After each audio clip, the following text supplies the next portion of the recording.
we're not going to prolong time. We want to say welcome our viewers tonight. This is a new segment.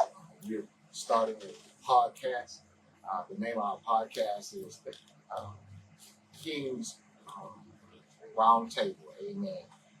And so we are the kings. This is the base of the king. And so we got some real life issues that we're going to talk about tonight. But first, we want to introduce ourselves. My name is Timothy Tyler. I'm one of the kings around the table, and I'll turn it over to my other brother. My name is Brother Erich. Kings of the Roundtable. Let's see where this goes. Let's hear everybody out. Let's give everybody a chance to see our perspective as well as theirs. I'm Brother B. It's good to be here. So we'll see how we do this thing. I'm Brother Dejan.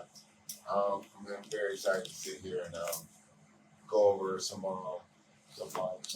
troubling facts that come across us as being man and fathers. So, Brother Demetrius, I'm here. We're gonna see where it goes. We're excited. Y'all in for a treat. All right. Well, guys, I thank you all for being here tonight. And so we want to open this topic up tonight. We want to talk about broken homes. You know, a lot of times when we look in the communities, and one of the things that we see missing are the fathers. Whether they left, whether it was something that went on in the house, a lot of times the opinion is always biased. And people tend to say, well, most black men run away from the home. But do we really know why the man ran from the home? So I want to talk about broken homes tonight. Why, when we look in the homes, we see the absence of our fathers in the home, and what the house would look like if the man was in the home. And so I want to just propose a question tonight to all of you around the table, all the kings around the table. What do you believe the house would look like? And what do you believe happened that will make the men leave the home? A lot of it is, the woman sometimes feeling like, we're not there enough, We may not be working as much as we should, or playing the video games too much, Well, is that a fact? Is that a fact? Is that credible enough to say, in fact, that's why we're not there? Because they believe that we're only there for a moment and we're playing the game most of the time. Is that something that needs to be evaluated and at least put some, where we can at least say, hey, look, maybe we are doing this too much. Is that a real thing? It is a real thing. Some guys are very comfortable where they are, Some guys don't see past, what they feel is enough. Right. So definitely a real thing. But some do leave because they feel like, what they may be doing is enough. Or not enough. Yeah, or not enough. They don't. Some people really can't see past, Right. Their own selves. Right. Well, Brother Dejan, I want to start with you. What do you feel as though? Do you feel as though we don't do enough? I can say it probably looks like we're not doing enough, but I can also touch on, you gotta want to be there though.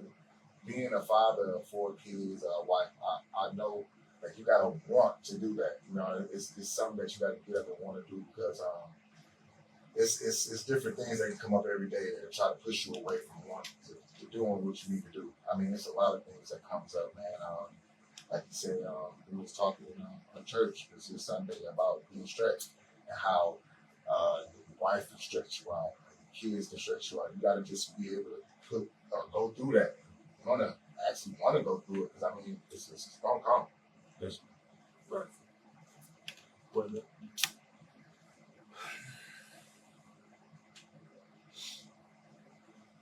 don't you start crying. I come from a broken home. definitely identify legally. You know, from being a father that's actually stepped out a couple times, and you just gotta think of, they don't see the weight that we bear and carry. They don't see what troubles us. They don't see what we push through, what we struggle with physically, emotionally, and mentally. You know, we gotta be that ground barrier, that foundation that just keeps it up, all uplifted for them, and for it to just bear on us. And sometimes you just get to the point where you want to step back. You know, it's not that we want to step back and get away from it and stay away from it. It's that we don't have that comfort jacket to just be like, hey, this is bothering me, this is troubling me. Instead, you know, we're too focused and busy and high keen on trying to keep it together for them to meet their needs, their prospects, their happiness. You know, Never taking that time to sit back and really and look. never taking that time to really sit back and look to know that men, we are warriors. We are strong. We are bold. We are confident. You know, since day one, that's the first agenda of a man, is to just come out, head held high, chest out. I'm ready to take on the world. Knowing that when we're taking on this world and we're just bearing all this stuff, it takes a toll on us slowly but surely. And then what is it that we can do at the end of the day when we finally reach that point of break? You know, we gotta disappear. We gotta get away, because other than our counterparts, the women, they vent to other women. They vent to other people. But us as pride, our pride doesn't allow us to just be like, hey, brother, I need you to hear me out. Right. You know, so the broken home situation, I get. I get why there's a lot of broken homes, because, you know what? The man at the end of the day is really secretly, keyword secretly, bearing all the burden. Whether it's right, whether it's wrong, whether it's he doing enough or whether he's not doing enough. Well, I believe that's because we were told a lie. Yes. We were told a lie as a kid, and the biggest lie we were told was, "Don't cry, be a man." Yes, sir. But what does that look like? What does not crying look like? When we even look through the Bible, it says that Jesus wept. Jeremiah was known as the weeping prophet. And then the scripture tells us to cry out unto the Lord. And then we were told as men, don't cry, be a man. And then we find ourselves suffering in silence. And then it reflects to us not being able to deal with the person. Then we're told, you're not doing enough. Yeah. And then now you're ready to go somewhere where you feel valued. Because what I've learned, when you don't have a soft place to land, it's easier for you to walk away. Yeah. It's easy to walk away when you don't have a partner versus a contender. Right. And we all, as men, we want a partner, somebody that's going to get in and fight with us and be there for us emotional. Because a lot of times when we look at the relationship, we only believe that women's supposed to be the emotional piece. Right.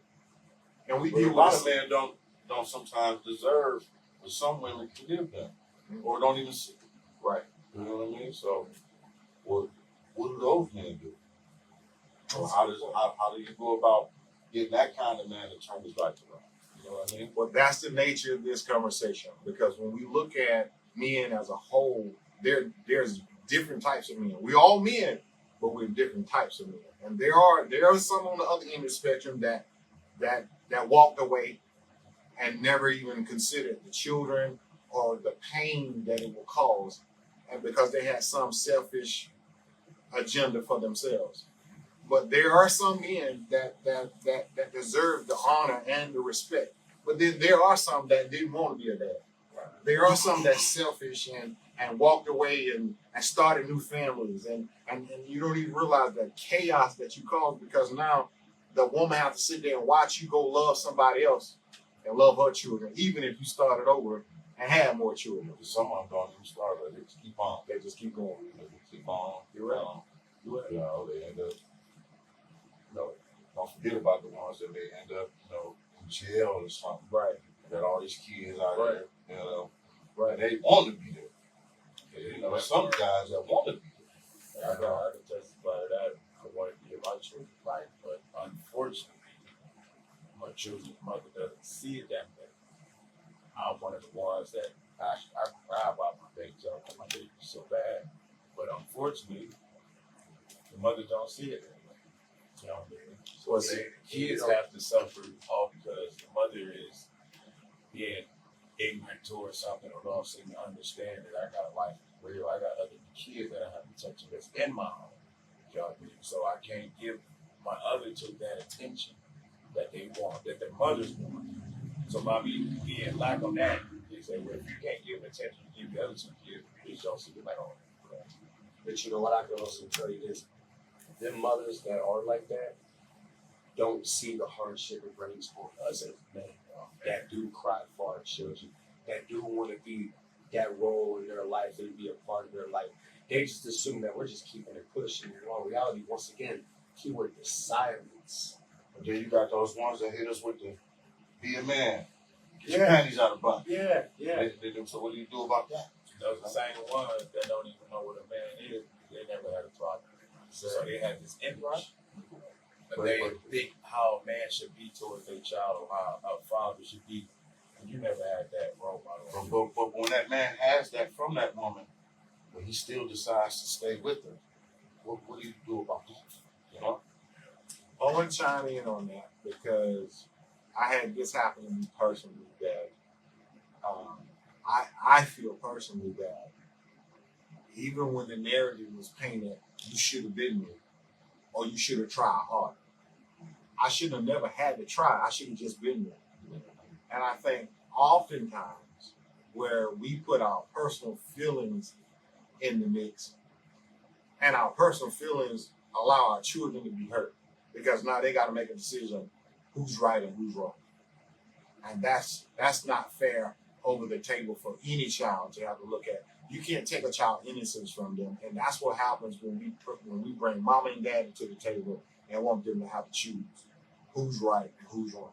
Because whether or not you got a good relationship with him, that does not mean that the child don't have a good relationship with him.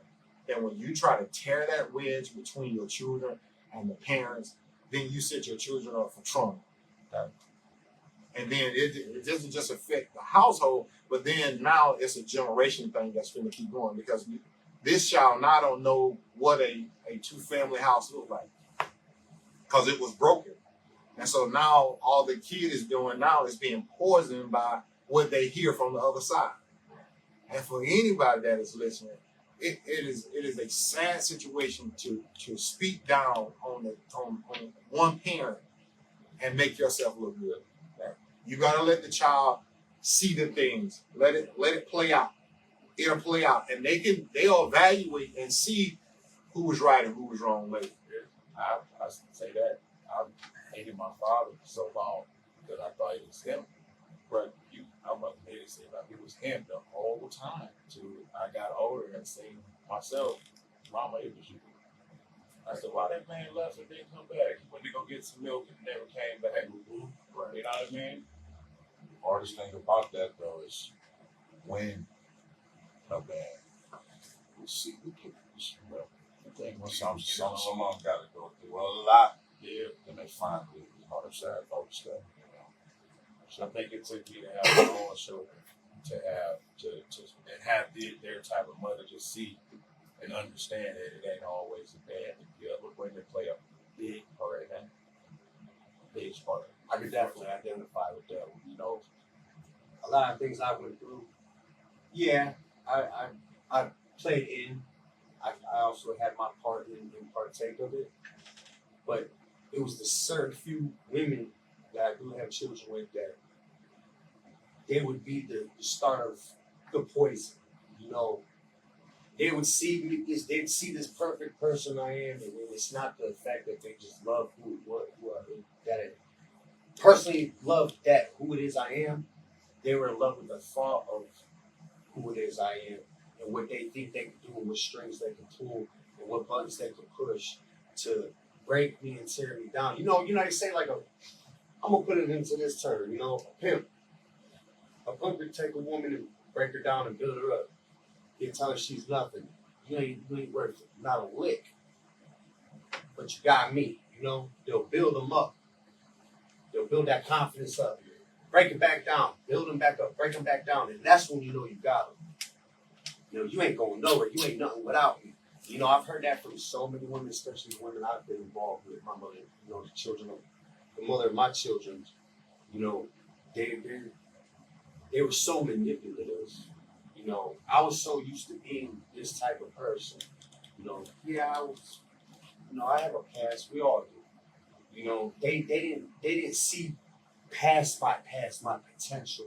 They just seen who I was and what I was and how I was rocking and how I was doing it, and they grasped on and said that, but not the potential. You know, what I could eventually become and be. You know, so therefore they tore that down. They broke that down. They deprived me of that, gave me low self-esteem. And that goes for a lot of men that's probably out there watching. You know, that they possibly had that one woman or women in their lives, whether it's from your mother or whether it's from your significant other or spouse, you know, to just break you down and just tell you you ain't nothing without me, you know. So at the end of the day, you gotta think about the women, they came up with that pimping mindset of the man, you know. Once again, we gotta be strong, bold individuals. That's just in our gene. That's just what you said. Be a man, you know. Women, they take advantage of. They'll even sit there and say that too. They'll say, "Be a man, why you gonna be a man about it?" But us, you know what? Right, I'm gonna be a man. I'm just sit down. I'm gonna ball my fist. I'm gonna huff and puff. I'm gonna be a man about it. That's what they see when they say, "Be a man about it." But behind closed doors, I'm like this. I'm breaking down. I'm praying. I'm crying. I'm in silence. I just want peace. Well, You know, man, suicide out the country, but man, suicide rate is the highest. yes, The highest. You get 1 month awareness month, but it's mixed in with pride month, and nobody never knows. no, Right. Nobody never knows that it's been mental awareness month because they so worried about pride month. And I never noticed that the suicide rate of men is out. It's insane because we gotta be men, because we gotta be strong, because we was taught not to cry. You know, stand 10 toes, stand firm like a tree. You know, suck it up. Now they get bottled up, so now you afraid to pop. You know what I mean? They don't see that. So how do we change the narrative? How do we change the narrative of us? Because when society sees us, they see angry black men. And not knowing why we look the way we look or why we carry ourselves. How do we change the narrative that when they see us, they don't just see an angry black man, but they You gotta see make our pimp hand strong. Okay, kid. There you go. We gotta change the we narrative don't live in them times no more. that when our children see us, that they reverence us. That when society sees us, they're not threatened, but they understand that a black man is coming that's bringing positivity and bringing good energy. Because all they see is when they see us, they see anger. But we've been through enough. The game that has been played throughout years for us, it hasn't been always good, and it left us in a state of being angry. That where. And I want to go back because I don't want to take up too much time, but the game was set in place. We all been study cases, and they studied us because they want to know our strength. So what do? You go in. The Bible says, how do you bind a strong man? So you come in and you got to take him out, which is called a project. Take the woman, put the man out of the house, and let's see how strong she can be without him. Don't let him come in. If you do let him come in, you better not, because we won't pay your light bill, we won't pay your gas bill, we won't pay your rent, and you won't get that check this month. Right. So keep him out. And you can't even get no good job either. Right. And so it's been a project, and then they sit there and they study. And the women who went through this, some made a whole career out of it, and then there were some that used it and bettered themselves. And now you left with rubbish. And that's us. Because now we've been told we don't have a respect for women. We don't want a black queen. It's not that. We just been broken. We've been isolated. So how do we shift the paradigm that say, you should have been there for us? We tried, but we were fighting against a system that was bigger than us. Oh yeah. And we want to go back to a place of being fathers and having whole homes and healthy relationship with our children. Because what we see now is diabolical to see our children. I mean, I look at my children and I can hear some good music playing and they don't understand it. But they know every song that's played in the mall by another culture. And I'm thinking, did I fail as a dad? Like, how you not know Bobby Brown? But you know Billy Ray Cyrus. Right. Every song. Yeah. And I have to come to terms with that. We dropped the ball somewhere. How do we turn that around? And I want to hear from you guys. How do we turn it around to come back and be a strong force, as the other king said, the strong hand, the strong force back in the house? I think one thing is just keeping everything in is not healthy. Because at one point in time, you're going to blow up, and most of the time, that can end a relationship. That blow up can end everything. That blow up can break the relationship between you and your kids, you and your wife. So keeping everything in, I believe, is not healthy. That's something that we got to get used to, letting that out. And not drink it out. Not drink it out. Not smoke it out. Not smoke it out. Not fight it out. Not fight it But out. talk it out. But talk it out for sure. Let all that bad energy out in a more productive way. You know, some way you can get over it and understand. Because you growing up is gonna hurt some things for sure. Man. But what about those guys that feel like, no, I don't care. I'm mad. I want to be mad. Let me be mad. You know what I'm There's saying? nothing wrong with being that brother. There's There's nothing wrong with being that brother. But to over excessively be that brother, that type of man, that type of person, it ain't good. It ain't good for nobody. Get an understanding of why you're like that. Right. Get You an know what I'm saying? understanding, evaluate what is bringing you to you know what, I just want to feel this way right now. Because that's not healthy. Well, I want to ask the king, for the hothead brother, is it worth it? Not at all. In that moment, I might want to be mad. Is it It's worth worth it to me right now. So let me help you, because I was that brother. I want to be mad right now. I wanted to be mad. Leave me alone. And 20 years later, I evaluated the situation and I thought to myself, I should have stayed. Was it worth it? When I look at the position I put my children in, was it worth me being hot-headed at that moment? Or was it worth me backing down and put my children before my emotions? Because I learned this about emotions. They'll sneak up when you least expect it. And they'll make you pay more than you want to spend. If you let your emotions get the best of you. And had I stayed, had I reevaluated, I think my children would have went through some of the things that they've I don't been got through. no kids, though. Well, guess what? You're going to have some. And when you do, if you don't have none, what happens when you meet a woman that you genuinely love and she has kids? Because you got to be a blueprint for them. And what you will do, you will have a product that you will mold. You will have somebody dream husband or somebody worst nightmare because of what you did. If you can't set the foundation. And that's when we have to back down on our pride. Because pride will wind up having us being empty later. It'll bring a halter fall. Our pride. Boy. And you know what a lot of that has to do with? When a man's at that point, he just wants to stand his ground. And to be heard. And to be heard. Sometimes, instead of just being that man, standing your ground, figure out what ground you need to be standing on first. Well, all ground ain't good ground to stand on. Right? Some of it is sand, and it'll cause us to lose our balance. Right. And so we got to get a foundation and learn how to stand on the ground and think beyond where we are. Because one of the saddest things that I see in the community is that we don't duplicate our legacy. See, what we are, we should motivate our children to be a lot better than us. And we should leave them an inheritance. Not money ain't the only inheritance that we leave them, but we leave them a legacy. we leave them a prayer life, and we leave them a blueprint on how to be successful. I see a lot of times where we put more our asset on us than to our children. So we walk around with the Gucci, the Prada, the Ferragamos, and all this stuff, but we leave our children no sense of direction.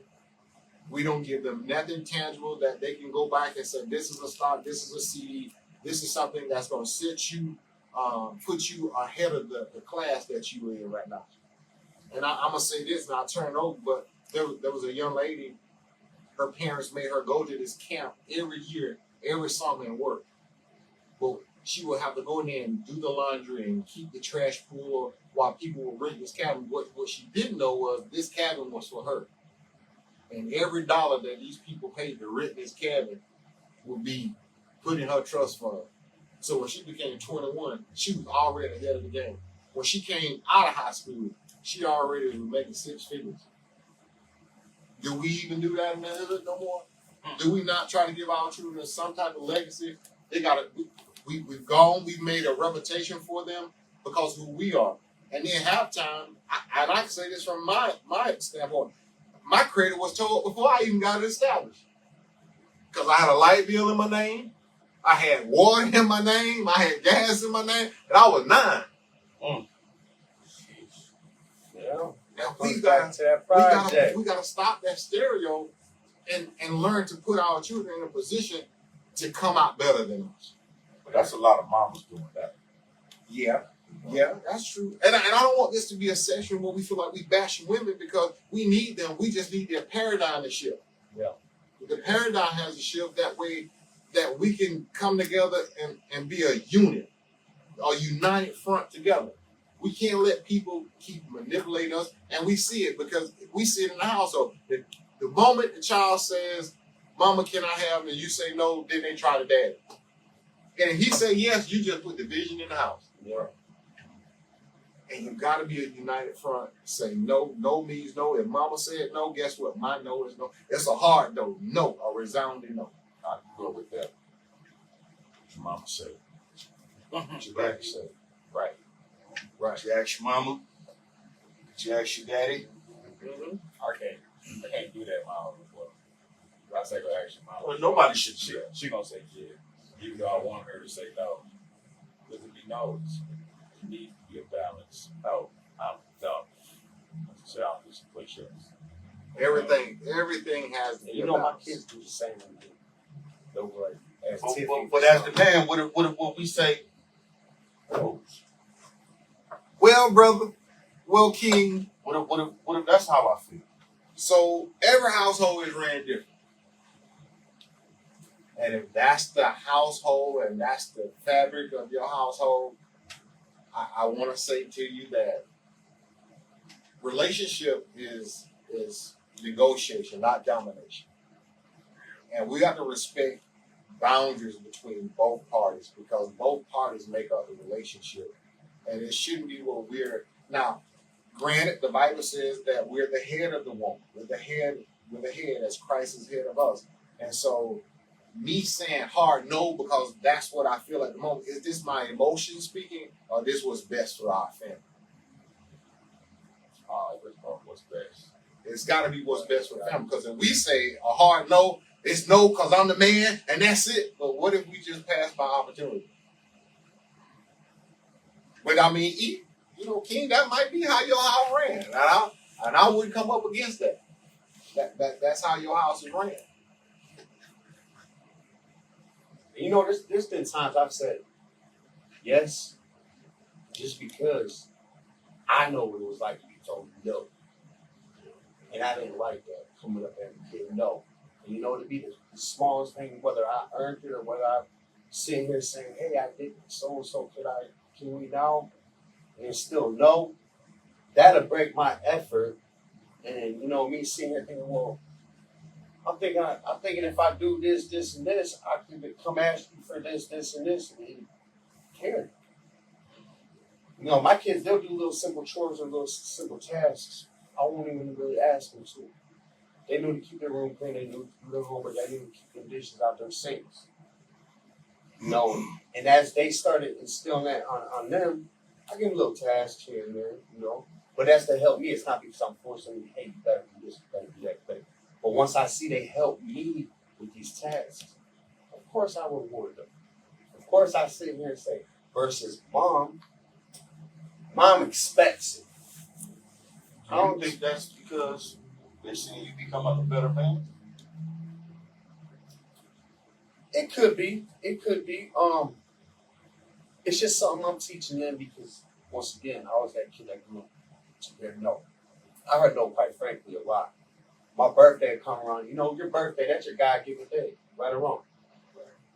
You don't have to receive a gift on your birthday, but what is to your birthday other than somebody gifting you with something, right?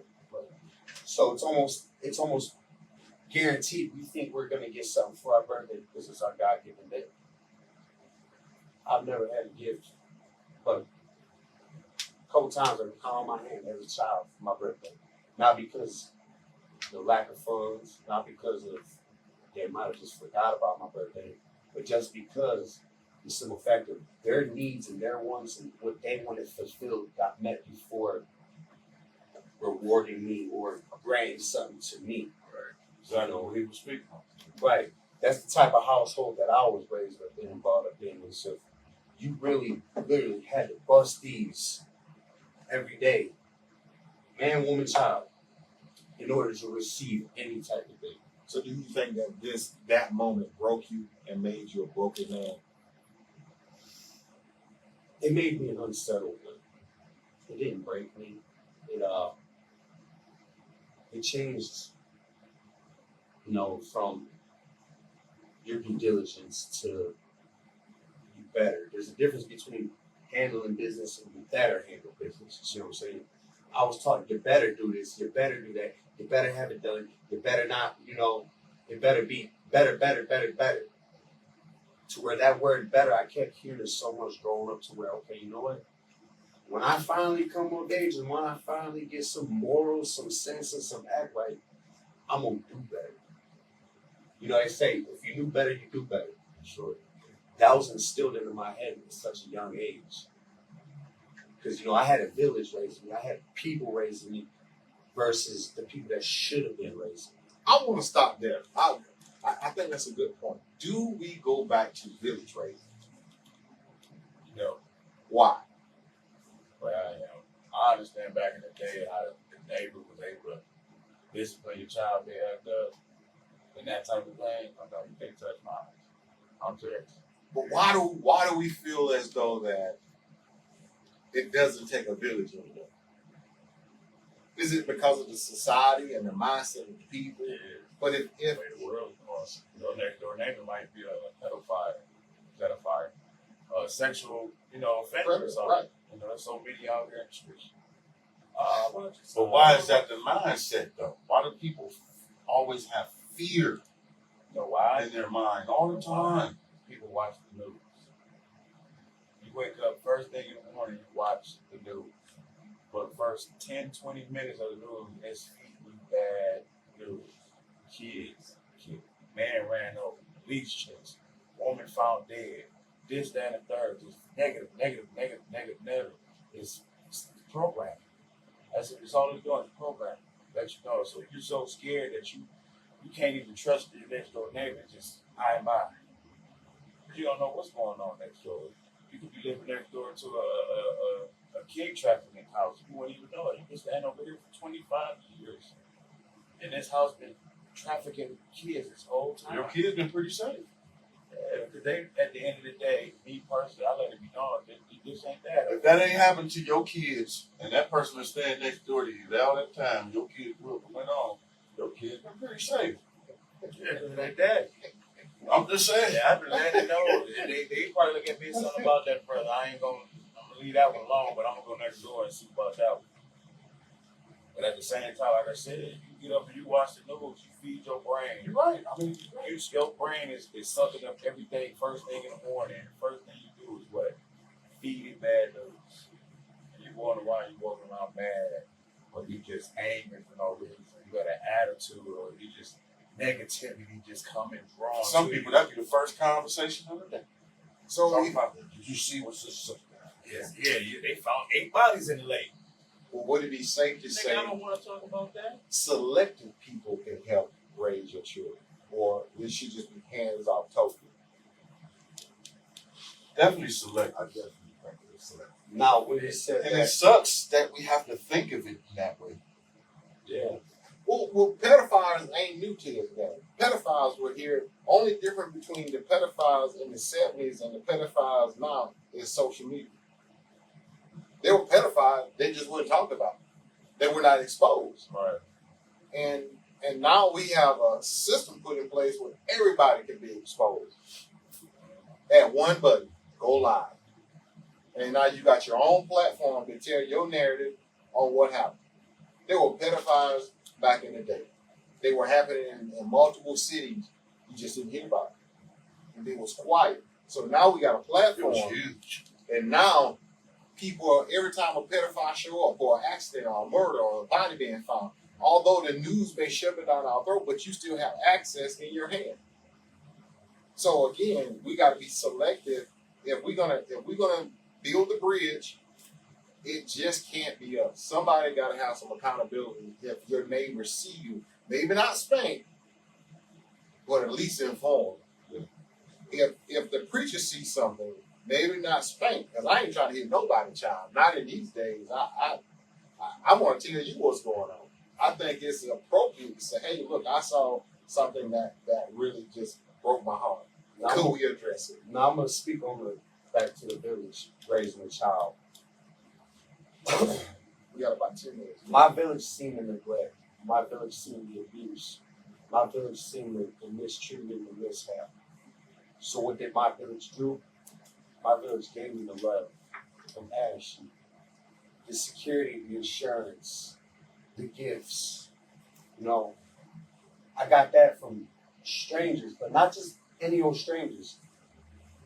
Family members, friends of family members. You know, once you say a village, you're not thinking of okay, we're gonna put this child over here with Brother Dijon and so forth.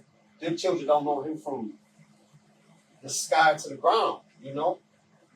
Versus, okay, Brother Eric's got a real good connection with his brother Dijon. Brother Dijon and Brother Erich are like this. They've been like this for many, many years.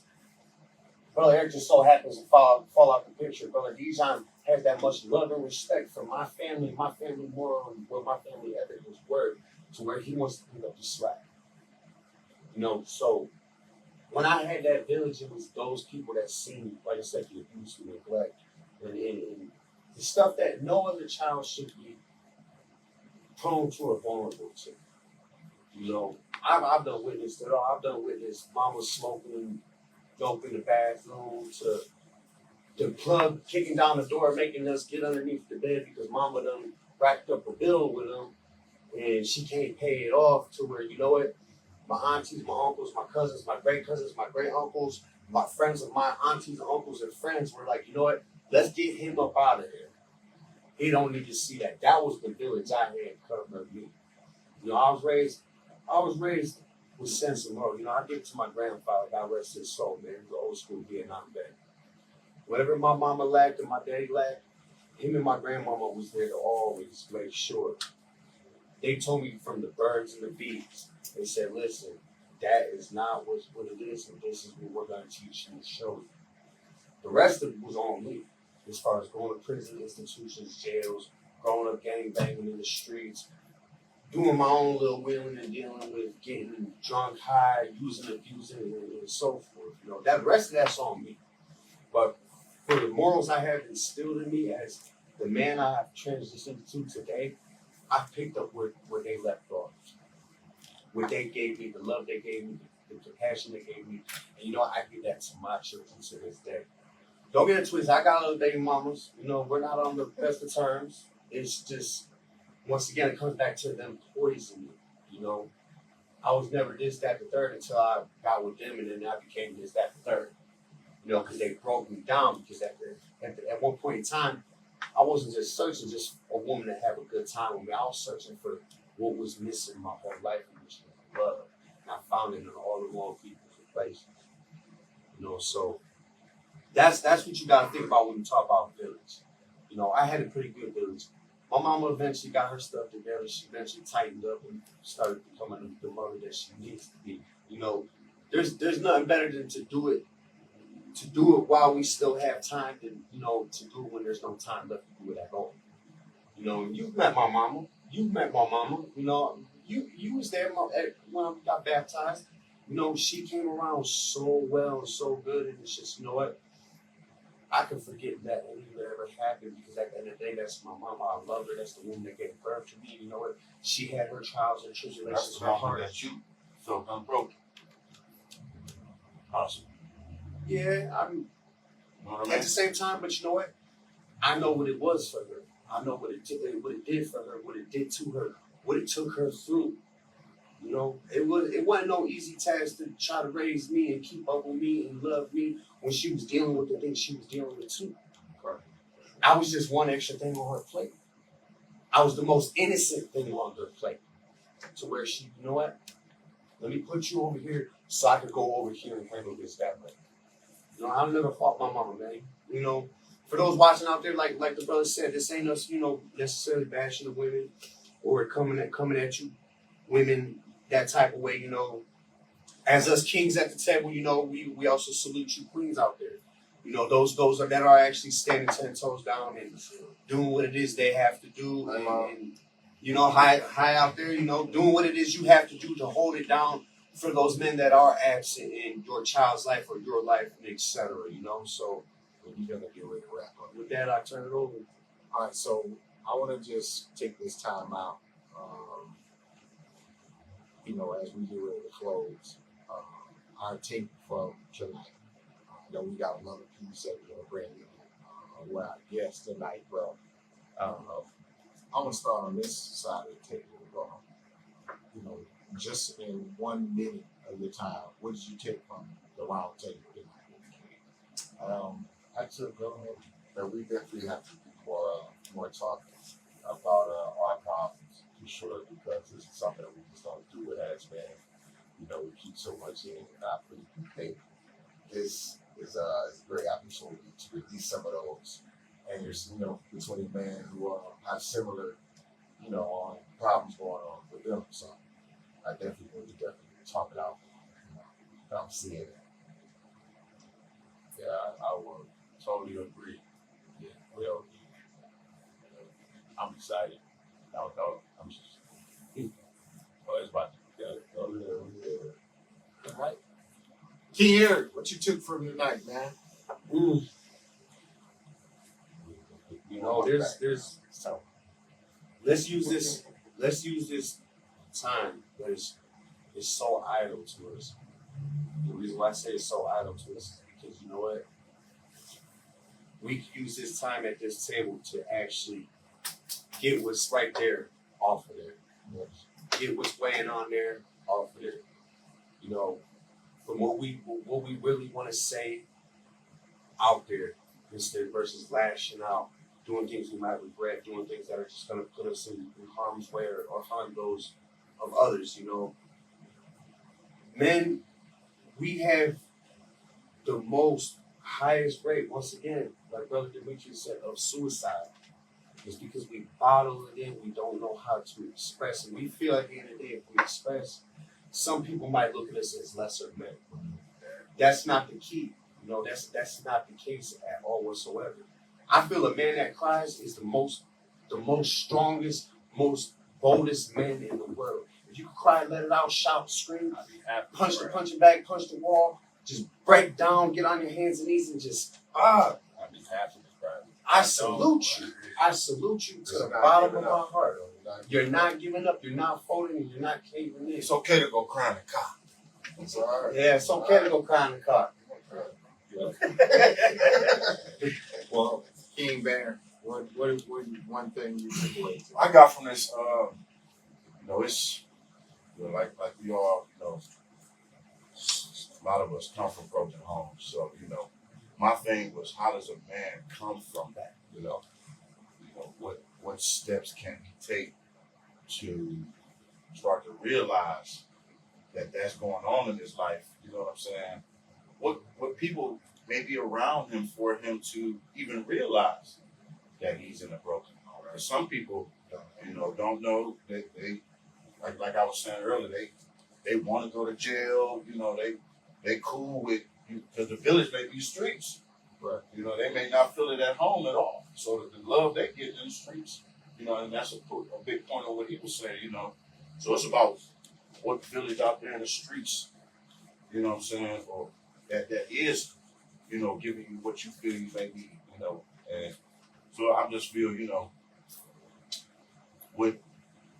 for me, I learned at a young age, thank the Lord, but it's just about, when can a man feel, that he's broken enough to finally change that? All right, man. I appreciate you, gentlemen, tonight, man. Before we get out of here, I want to bring one of our elect councilmen over to the table as he make his way. Erich Stubbs. Yeah. So this is Stubbs. How's it going, sir? The older days when you don't do what the kings want you to do, what they do, they cut your head off. Yes, sir. Yes, sir. So Yes, I sir. gotta come correct tonight. Absolutely, absolutely. Well, we want to welcome you to the Roundtable with the Kings, man. We thank God for you. We got some good feedback about you and what you've done in the community. In fact, we have an individual actually saw you in the neighborhood working, doing your due diligence. We've had some extensive conversations with you, and you come over and did your worship service with us. And so, man, we salute you for what you're doing and how you're trying to change the narrative in the city. Oftentimes, it starts right at home. Charity starts there. And so we thank you for even taking the time out, coming, being with us tonight. So we all want to just kind of get a chance to know who Erich Stubbs is. If you would like to just start out. So, I was thinking, for people that are not familiar who Erich Stubbs is, people that don't know, you maybe not in the same ward, but some things that can happen in one ward can move to the next.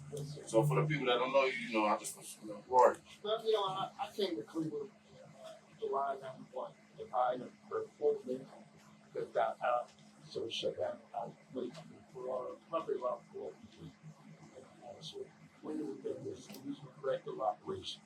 So I have 23 years of retail background. I had like sponsorships from the Charlotte facility.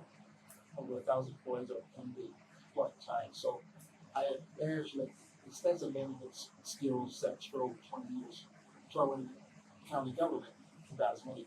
And that was at the request of then Director Sloan, Executive Stubbs. And I was charged with going to the Board of Elections, and during that time it was right in March of 2020. I'm sorry, 2008 when Barack was running for election at the time. So there was some, I won't say shenanigans, there was issues at the Board of Elections to run state control at the time. So I got there, I thought I'd be there just temporarily. 16 years later, I was still there. In that 16 years, I spent those 16 years fighting for equity and vote, getting opportunities to vote, voting locations in the Black community, voter education. Because that's that missing piece. That's what she charged me with. And I sustained that responsibility in the community. Not only just in Cleveland, but I also was responsible for many things. We moved it all the way down the wall. So I've seen the whole east side dynamics of different communities. I had those conversations with mayors and city council people to be able to navigate through conversations and come to a compromise of what's best for the vote. Because my objective was always fighting for people, and still is that. That's my responsibility. If the stewardship and responsibility of leadership is fighting for the people. Once you forget that, then you shouldn't be there. Right. And that's what I've always been about. Currently, I'm with the prosecutor's office for the last 2.5 years, doing the same thing in a different capacity. I'm with the IT/case management. It's my responsibility to make sure people get plenty of information. Okay. And you get out the right information, whether you get the wrong choices. Make the wrong choices. And hopefully, we know how unkind sometimes the judicial system has been to some folks. And I feel charged with that responsibility. As long as I know the right information there, hopefully judges will make the right decision. Right. They end up with it. That's just, sometimes you put in a certain place for certain people, and that's what I think that's why you do. But all right. All right. Well, I hope that answers your question, bro. Appreciate that. Appreciate that. Mr. Stubbs. Now the brother said, I see you out there. I see you taking the effort every day. In your little white SUV rolling up and down the street. One man brigade. I give it to him. One man brigade. Power to you, respect to you. I appreciate a councilman that actually goes out there and puts in the work himself versus those that pay others to put in the work for them. What you're doing is definitely changing. I've looked into you. I've been reading up on you. I pay attention to my community. Yes, I do. And it's kind of odd for me to say that or be that way. With the type of person I used to be. Former gang member, gang leader, former drug dealer running the streets, being the wreck in my community, being the trouble in my community, to transition in my life over to God Almighty, and being delivered through God and through my fellowship and, the power of praise.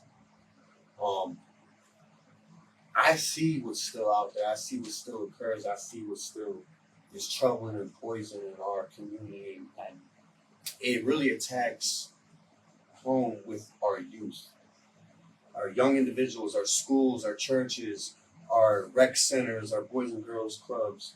And, my question is,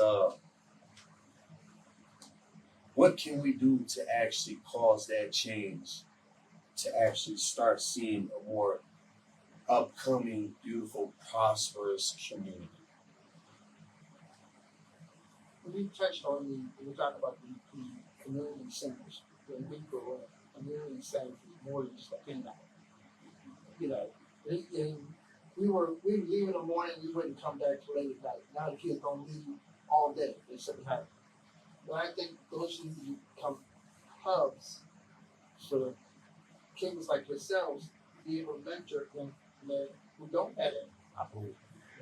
We need to connect the faith-based community with these community centers. There's a disconnect between, for whatever reason, somebody has this narrative that government and faith-based community can't work together. That's not the case. Because in our community, that's where everything started. Voting rights started there. We feed our homeless. And homeless doesn't exist because we make sure somebody has somewhere to stay. Someone has something to eat. Right. In our community, we've lost that tradition because there's been a disconnect because community center works like this, churches work like this. We're not working together. We're not talking to the pastors. We're not talking to the parishioners. So my connection with that would be to have that same roundtable and a bigger connection with the faith community and those agencies who do what they do. So that there isn't. The CDCs are not doing CDC work. Community development corporations. And that's what your job is. It's not to do the human service side, because that's something that the church should do. And I personally am committed to have funding the process because you can't have those processes going without funding coming from them. And I think I would put some of those $6 dollars back in fitness because they're most important. They've done it for 100 years, I think. Right? And we should support that effort through city funding. Let's get the kids back outside playing again. I can feel it. I can feel it itch that they want to start going back outside. Mm-hmm. Absolutely. Especially my children. My children in Columbus, Ohio, they love games. When they come inside, they put on their devices. During the day, they are outside. I love that about them because they experience what we experience right now. That's what I miss about back in the day, man. We all used to come together, go to the rec center, play football, basketball, hang around the jungle gym. We all used to get a group of us together, go play tag and manhunt. until the street lights came on, and once mama and daddy come outside whistling or hollering, you knew to be on that porch, ready to get in, washed up for dinner, and get ready for the next day. You know, we need more of that, but what lacks more of that is the unsafeness of the area and the community for our children to play. You got children getting abducted, you got children getting killed and slain in drive-bys. Once again, I'm speaking as a former gang member that used to be about that and on that. You know, I changed my life. I came to the conclusion of, you know what, enough is enough. I got sick and tired of being sick and tired, and I got saved from myself. You know, and the children in the community, they just need to be more, they need to have more offered to them other than being confined at home, doing this all day, every day, because that's about the safest it's getting nowadays. And that's not even safe. That's not even safe. That's not even safe. If I may elaborate on the point he made about safety, I know I have that question. That's our first. So I'm going to let you do the question. Right? That was actually it. I was actually going to ask if you had any plans about how to keep the kids safe and around rec areas. Like you said, back in the day, that's where we used to live. So just now you don't see that as much. Maybe because of kids not feeling safe. Yeah. And I agree, because it's not just me speaking, you folks observe it. It's the fact that the Community for Center Solutions, they did information combined Ward 3 as if it existed today. And in Ward 3 as it exists today, 26% of people say they don't feel safe in their neighborhoods, versus cleaning at 12%. So it's double. So that means there's a concentration of folks within this ward who don't feel safe. So as a council person, how could you not make that one of your top priorities? Everything revolves around safety, because at the end of the day, you can't have the community that people come to the community that they don't feel safe. They can't shop, they don't feel safe. And what happens if they can't shop? The stores leave it there. Then you have no retail, so they have to go further to get food, clothing, everything else. You can't have my retail track. I'm telling you, can't. That's the first thing to look at when you look at putting retail location in the Yes, you look at the crime stats. Yeah. And if we don't fix that first, we can't throw money on Shaker Square to have fixed Broadway. We can't throw money into Fleet Broadway without fixing North Broadway. Everything is interconnected. We need to look at the safety issue. How can we do that? By providing 2 help stations that need help. Working with our partner. This is a visible wall between Cuyahoga Heights and Cleveland. One between Shaker and Cleveland. This invisible wall. Crime happens on both sides. Why doesn't it stop on this side of the track and go on the other side of Van Aiken? That's Shaker.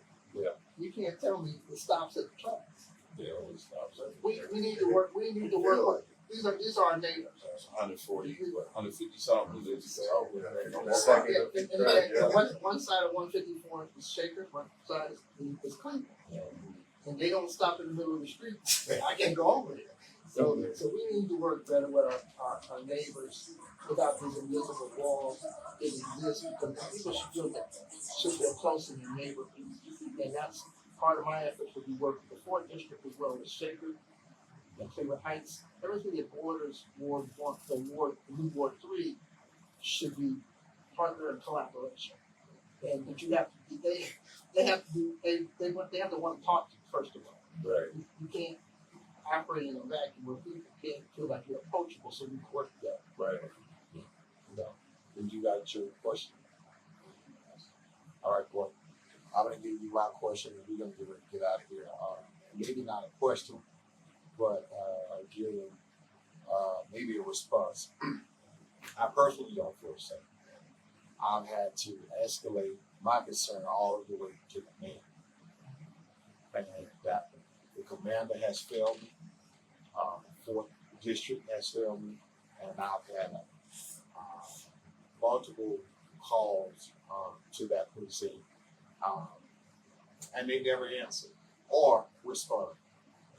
And I sent a formal letter to the mayor.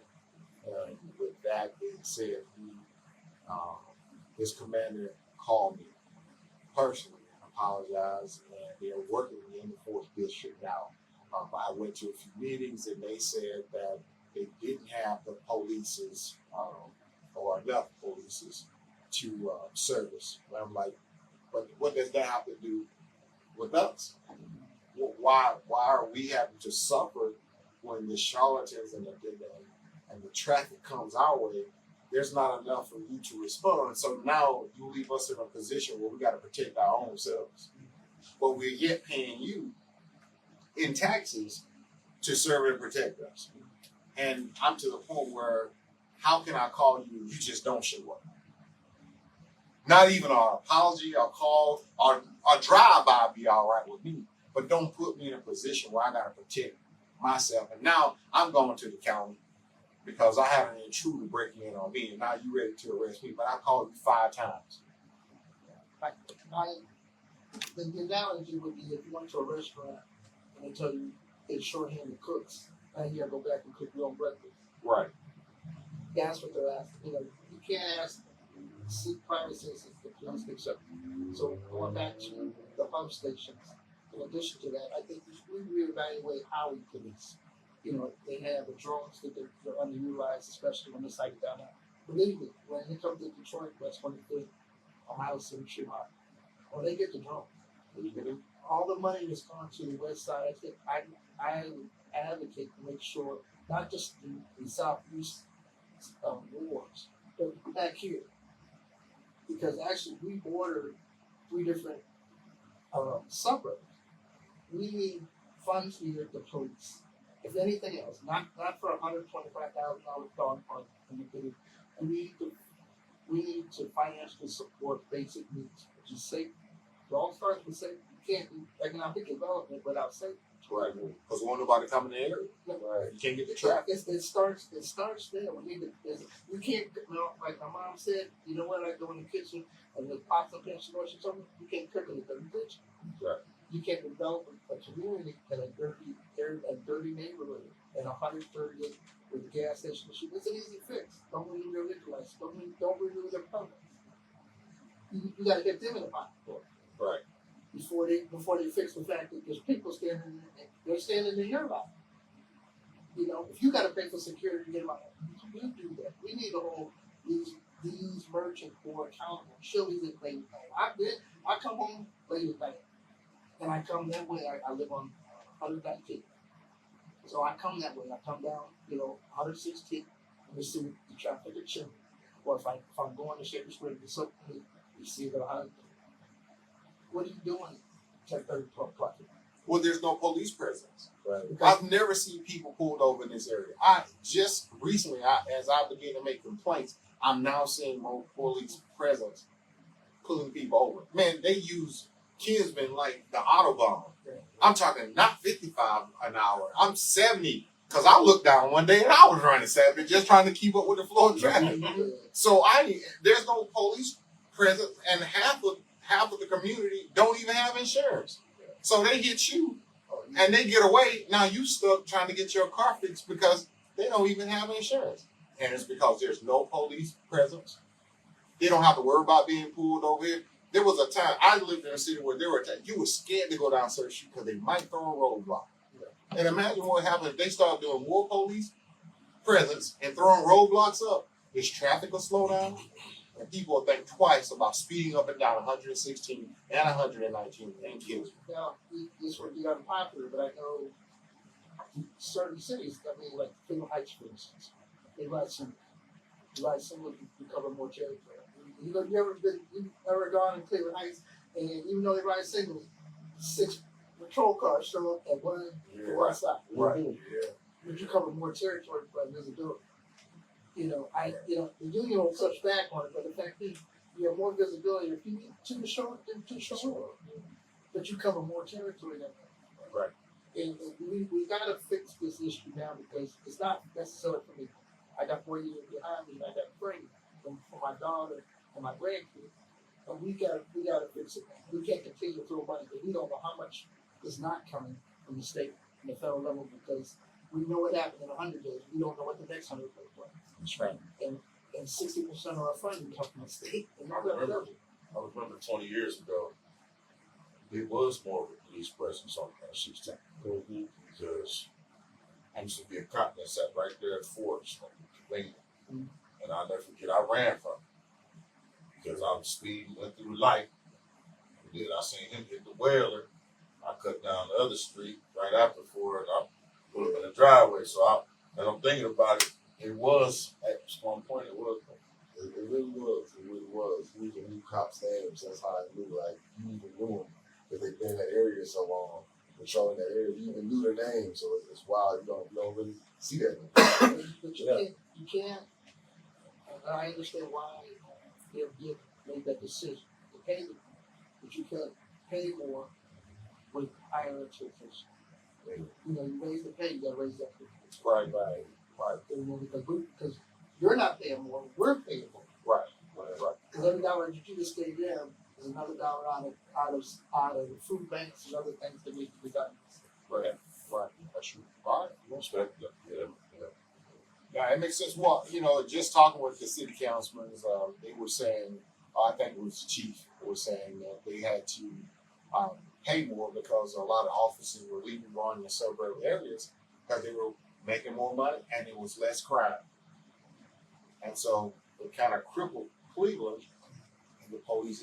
You know, and then you put cops in the area that they don't live in, they don't understand the people, they don't know the people, and then now you just got a whole recipe for disaster because you can't take another brother or a Caucasian brother to come in and come over in the hood and try to patrol when he may not know the dynamics or know how the brother might pop off on him. And so now he's scared, and the first thing he go for is his taser and his gun. He ain't asking questions.